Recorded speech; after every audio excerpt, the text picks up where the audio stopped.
What if a single piece of clothing could rewrite your entire existence in an instant? That's exactly what happened to Evan when he slipped on his sister's dress, triggering a transformation that turned his world upside down and forced him to confront who he truly was. The morning sun filtered through the blinds of our modest suburban home, casting golden stripes across the living room. I, Evan, had finally settled into the couch with my game controller. After a grueling morning of studying for my college midterms and tackling a pile of dishes, I was ready for a lazy Saturday afternoon, lost in pixelated worlds. The hum of the console was my only companion, the promise of uninterrupted gaming a rare treat. But before I could even load the first level, a piercing shout shattered my plans. "Evan!" My sister Lily's voice echoed from down the hall, sharp and insistent. "I need your help! Now!" I groaned, my thumb hovering over the pause button before the game had even begun. "What is it?" I called back, irritation creeping into my tone. Lily's demands were never simple. She was always dragging me into her whirlwind of creative chaos. At 19, 2 years my junior, she had a knack for turning our quiet house into her personal atelier, her sewing machine humming late into the night. "Just come here," she shouted again, her voice carrying an urgency that made me roll my eyes, with a heavy sigh. I set the controller down and trudged toward her room, mentally bracing for whatever she'd roped me into this time. Lily's workspace was a riot of color and clutter, a testament to her passion for fashion design. Spools of thread spilled from drawers, vibrant fabrics draped over chairs like forgotten capes, and sketches pinned haphazardly to the walls fluttered as I stepped inside. She stood at her work table, her auburn hair pulled into a messy bun, her hands clutching a half-finished dress that shimmered under the lamplight. "Finally," she exclaimed, spinning to face me with a grin that spelled trouble. "I've been waiting for you." I raised an eyebrow, leaning against the doorframe. "You've been yelling for 5 minutes. What do you want?" My voice was flat, already dreading her answer. Lily didn't respond immediately, her eyes flicking to the dress in her hands. "Okay, hear me out," she began, her tone cautious, like she was bracing for my inevitable protest. "This dress is my masterpiece, my final project for school. I need to see how it looks on a real person. And all my friends bailed. You're my last hope. Evan." I groaned louder, crossing my arms. "Are you serious I'm not putting that on?" The idea was absurd me. A lanky guy who lived in jeans and hoodies, parading around in a dress. It wasn't just the act, it was the weight of expectation. The unspoken rules of masculinity I'd grown up with in our small conservative town, where guys like me didn't cross those lines. Lily's eyes widened, her pleading look one I knew too well. "Please, Evan, just for a few minutes. No one will see. I promise. It's for my grade." "You've got to be kidding me," I muttered, but her desperation was wearing me down, tugging at the bond we'd built through years of shared secrets and sibling loyalty. "Fine," I relented, "but if anyone finds out, you're dead to me." "Deal," Lily chirped, thrusting the dress into my hands with a triumphant grin. I trudged to the bathroom, the dress clutched in my hands like some forbidden artifact, its soft fabric brushing against my fingers. "This is ridiculous," I muttered under my breath, closing the door behind me with a soft click. The bathroom's fluorescent light buzzed overhead, casting a stark glow on the tiles. I kicked off my jeans and t-shirt, leaving them in a heap by the sink. Holding up the dress, I inspected it closely. Its delicate stitching and flowing silhouette a stark contrast to my usual wardrobe. It was beautiful. I'd give Lily that, but the idea of wearing it felt like stepping into a role I hadn't auditioned for. With a resigned sigh, I slipped it on, the cool fabric gliding over my skin effortlessly. I fumbled with the zipper at the back, my fingers clumsy but eventually tugging it up, turning to the mirror. I braced myself for the sight. The dress fit like it was made for me, hugging my frame in ways that felt oddly right, yet completely foreign. My reflection stared back. A guy in a dress. Awkward but not entirely absurd. Before I could process it further, a strange sensation sparked in my chest, like a faint electric current rippling outward. "Lily!" I called, my voice trembling as the feeling intensified, spreading through my body like wildfire. My broad shoulders began to narrow, the dress adjusting seamlessly as if it anticipated the change. My arms slimmed, the muscle tone softening into sleek lines, and my hands, once rough from years of tinkering with electronics, became slender, fingers tapering elegantly. The sensation cascaded down my torso, my waist pulling inward to form a gentle curve that felt alien, yet natural. My chest swelled, filling the dress's bodice, the unfamiliar weight making my heart pound. I raised my hands instinctively, the reality of the change sinking in. The tingling reached my legs, slimming and lengthening them with surreal precision, my feet shrinking slightly until my sneakers in the corner looked comically oversized. My hair, once a short, messy crop, began to grow, strands lengthening into soft waves that cascaded past my shoulders, catching the light in a shimmering dance. The transformation reached my face last, and I watched, frozen, as my jawline softened, cheekbones rose, and lips plumped into a delicate bow. My eyes seemed larger, framed by long lashes that added an elegant depth to my expression. When it stopped, I could barely breathe. The person in the mirror was unrecognizable, delicate, feminine, undeniably beautiful. I touched my face, the smoothness of my skin and unfamiliar contours confirming this wasn't a trick. Panic clawed at my chest. In our small town, where gender lines were rigid and whispers traveled fast, this wasn't just strange, it was unthinkable. What did it mean to be seen like this, to feel like this? I stumbled out of the bathroom, my new frame unsteady. "Lily! What the hell is going on?" Lily's footsteps echoed down the hall as she rushed toward me, her eyes widening in shock as she took in my transformed appearance. "Oh my God!" she whispered, stopping short, her hands flying to her mouth. "Evan, what happened?" Her voice trembled, mirroring the panic surging through me. I stood in the hallway, the dress still clinging to my altered frame, my heart racing as I gestured wildly at my reflection in the nearby mirror. "I don't know!" I shouted, my voice higher and unfamiliar, slicing through the air like a stranger's. "I put on the dress, and now I look like this. Fix it. Lily!" The words spilled out, laced with fear and disbelief. As I fought to make sense of the impossible, Lily's gaze darted from me to the dress, her usual confidence unraveling. "I don't understand," she said, her voice rising. "It's just fabric, it shouldn't do that."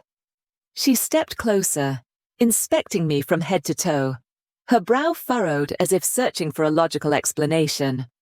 "Okay, don't panic," she said, taking a deep breath to steady herself. "Let's try taking it off first. Maybe that'll reverse it." I nodded, clinging to the hope, though my trembling hands betrayed my doubt. "Yeah, great idea," I muttered sarcastically, fumbling with the zipper at the back. The dress slid off, pooling at my feet, and I stepped out, praying the changes would vanish. But one glance at Lily's face, pale and wide-eyed, told me nothing had changed. "Still the same," she said softly, her voice heavy with realization. "Okay, maybe it's some kind of reaction to the fabric or something else." Her words were grasping at straws, and we both knew it. The next hour was a blur of desperate attempts to undo the impossible. I scrubbed my face raw under cold water, the bathroom sink stained with soap suds as Lily hovered nearby, muttering encouragements. We tried makeup remover, dousing my hair and face in a futile attempt to wash away the changes, the sharp scent of the liquid stinging my nose. Nothing worked. Each glance in the mirror revealed the same feminine face, its delicate features mocking our efforts. "This is insane," Lily muttered, flopping onto the couch, her head in her hands. "It's like the dress rewrote you, but that's impossible, right?" I paced the room, my new body feeling like a borrowed costume, every step a reminder of its strangeness.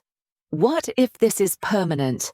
I said, my voice cracking as the weight of the words hit me. Lily's head snapped up, her expression firm. "We're not giving up," she insisted. "I'll research, call someone if I have to."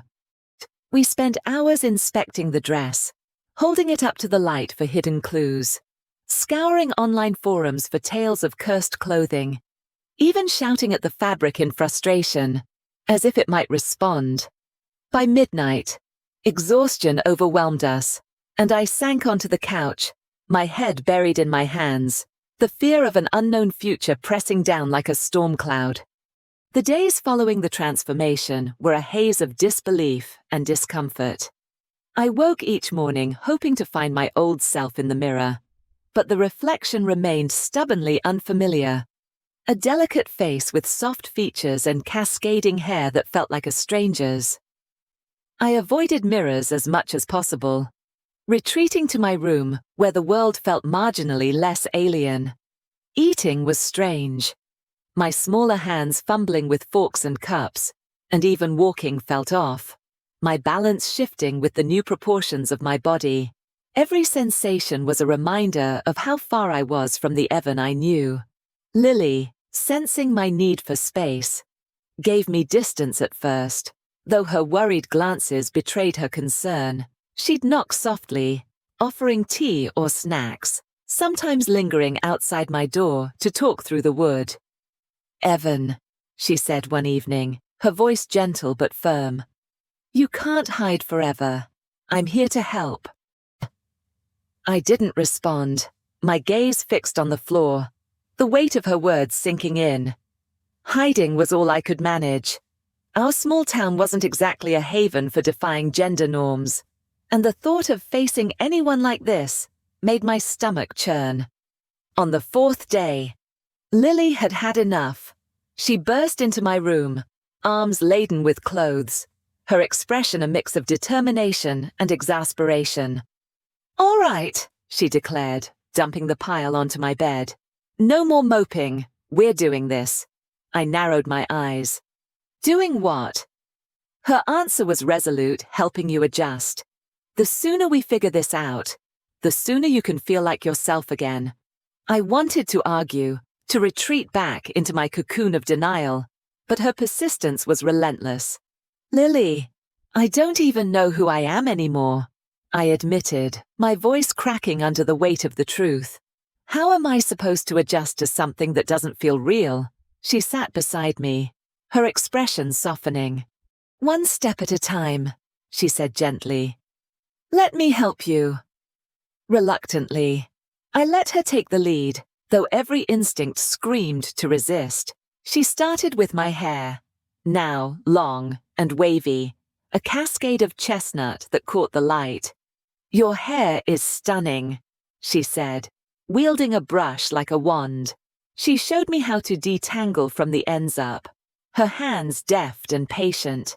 I mimicked her movements, awkward at first, but the rhythm of brushing became oddly soothing, a small anchor in the chaos. Lily's encouragement felt like a lifeline, pulling me from the edge of despair. She spoke of women in our town who'd defied expectations, local artists, activists who'd carved out spaces for themselves despite judgment. "You're not alone in feeling out of place," she said, her words grounding me. By the time we finished, my hair gleamed, and I felt a flicker of pride, however faint. It was a start, a tentative step toward reconciling with this new reality, even as the fear of permanence lingered like a shadow. Lily's determination became my guide as we ventured deeper into navigating my new reality. She spread an array of makeup products across the vanity, their colorful tubes and compacts looking like artifacts from another world. "Do I really need all this?" I asked, skepticism lacing my voice as I eyed the overwhelming display. "Not everything," Lily assured me, her tone patient but firm. "We'll start with the basics." She guided me through applying foundation, her fingers showing me how to blend it into an even tone. The cool cream strange but not unpleasant against my skin. Mascara came next. A test of patience as I struggled to coat my lashes without smudging. Lily's steady hand correcting my mistakes. By the time we added blush and a touch of lip gloss, I barely recognized the polished, confident face in the mirror. It was beautiful. I couldn't deny it. And for the first time, I saw a version of myself that didn't feel entirely like a stranger. Clothing was another challenge, one I approached with equal parts dread and curiosity. Lily raided her closet, pulling out flowy blouses, fitted jeans, and even a few dresses she swore would suit me. "We'll figure out your style together," she said cheerfully, holding up a soft blue top that felt less intimidating than the dress that started it all. I balked at first, the thought of trying on outfit after outfit exhausting. But her enthusiasm was infectious. She taught me how to mix and match, how to layer necklaces for a subtle accent, and even how to walk in low heels, a skill that took several stumbles and a lot of laughter to master. Each step felt like a performance, but with Lily's encouragement, it began to feel less like acting and more like exploring. "You're getting the hang of it," she said, her smile wide as I stood in front of the mirror, dressed in a blouse and jeans that felt surprisingly right. The process wasn't without its weight. One afternoon, I caught my reflection and froze, frustration bubbling up. "This doesn't feel like me," I muttered, tugging at the blouse's hem. Lily stepped beside me, her voice gentle but resolute. "It's a process, Evan. You're figuring out who you are now." Her words echoed stories I'd heard of others in the LGBT community, people who'd found strength in embracing their true selves despite societal pushback. Lily pushed me to try new things, yoga classes at the community center, where I found unexpected calm in the stretch of my new frame, and shopping trips where we picked out clothes that felt like an extension of my personality, not just my body. Slowly, I began to carry myself differently, standing taller, speaking with a confidence I hadn't known I could muster. The world saw me differently too. Strangers offered smiles, their kindness disorienting but warm. This new version of myself was taking root, and though it scared me, it also sparked a quiet thrill of possibility. Returning to college loomed like a storm on the horizon, a test of everything I'd been building. I dreaded the stares, the whispers, the awkward questions that might unravel my fragile confidence. But as I stepped onto campus, dressed in a simple blouse and jeans that felt like armor, the world didn't shatter. My professors nodded in recognition, adapting seamlessly to the new me. And classmates offered casual hellos, their acceptance surprising in its simplicity. In our progressive college town, where pride flags fluttered from dorm windows and support groups met weekly, fitting in wasn't the battle I'd feared. I made friends, people who saw me for my wit and kindness, not just my appearance, and built a routine that blended old interests with new discoveries. Life as a woman brought challenges, like navigating subtle biases or the occasional misstep in social cues. But it also opened doors to opportunities I'd never imagined. From joining a women's literature club to exploring art classes that resonated deeply. One evening, as Lily and I lounged on the couch, flipping through her latest sketches, a genuine smile crept onto my face. "You know," I said, my voice steady and warm, "this whole thing started because of you. I guess I should thank you." She laughed, nudging me playfully with her elbow. "Told you the dress was transformative." Our laughter filled the room, a sound of shared relief and joy that chased away the shadows of doubt. For the first time in weeks, peace settled over me like a soft blanket. This transformation, as unexpected and overwhelming as it had been, wasn't an ending, it was a beginning, a chance to redefine myself on my own terms. In the quiet moments, I reflected on how far I'd come, drawing strength from stories of others in the LGBT community who'd turned upheaval into empowerment. Society was shifting, with more voices advocating for acceptance and understanding, and I felt part of that tapestry. Evan, or perhaps now Eva, had found a path forward, one step at a time, with Lily by my side. The future was uncertain, but it shimmered with possibility, a canvas waiting to be painted.